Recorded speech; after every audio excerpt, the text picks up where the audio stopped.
This reflection is about Aaron's blessing and God as the Father and his blessing upon us. It's a long time since I last did the primary school run because I'm a grandmother now, and the years of being mother to little ones and the busyness of waking up, getting them to clean their teeth, brushing their hair, eating their breakfast, putting on their school uniform and getting all their bags together seems so far away.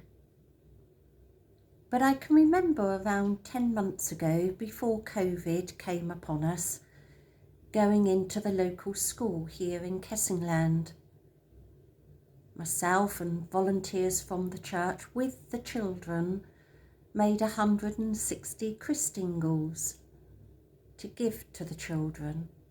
And then there was the school nativity play to go to and watch. And on these occasions, I found myself amongst the throng of parents coming to see their little ones perform. The start of any day in a school area is a busy place, and you have to watch out for your ankles in amongst the buggies and your shins in the onslaught of parents coming home on children's scooters at the end of the school day.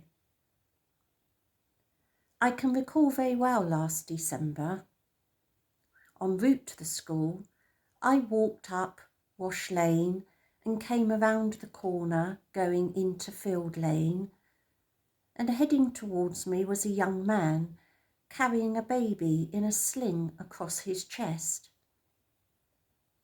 I was touched to see that the man was apparently gazing with great concentration into the eyes of his baby. Oblivious to all the world around, they appeared to be locked in a precious father-baby moment. It was only when I got closer that the picture changed. The man was not in fact gazing lovingly into the eyes of his baby.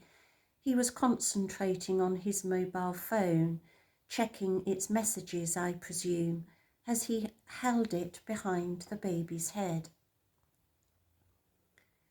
Oh dear, I suppose I could make all sorts of clever comments about modern life and how we are all too busy. But we are busy. Perhaps we should stop to consider no more than the parents of young children. Parents of young children have to juggle a work life, parenting, and childcare arrangements in the time it takes the rest of us to get up and pour our first cup of coffee. I remember it well. I was a working parent.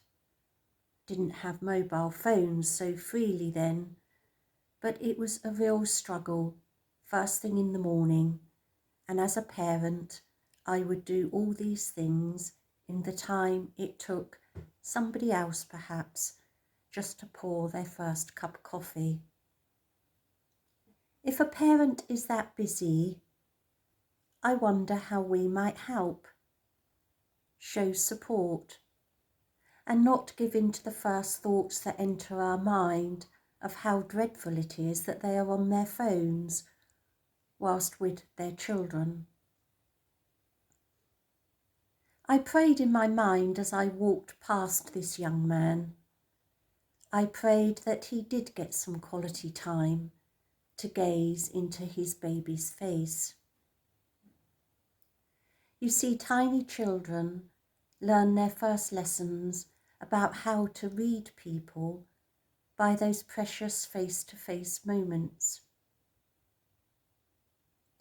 When parents and grandparents bring their children into Kessingland Church, either to ask about baptism, or they sometimes come along on the Sunday and their children play in the children's area, I remember Aaron's blessing. This is a blessing appropriate for all children, including adult children, as we are the children of our Father in heaven. It is from the book of Numbers in the Old Testament of the Bible. There are various versions, but this version goes a little bit like this. May the Lord bless you and keep you, and make his face to shine upon you, turn his grace towards you, and grant you his peace.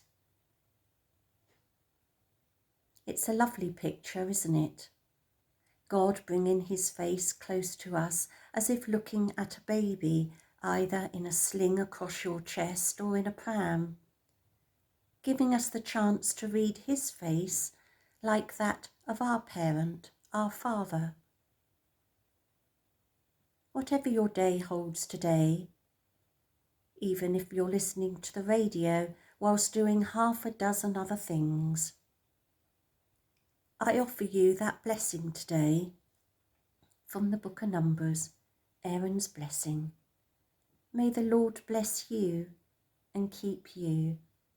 May he make his face to shine upon you and turn his grace towards you and grant you his peace. Amen.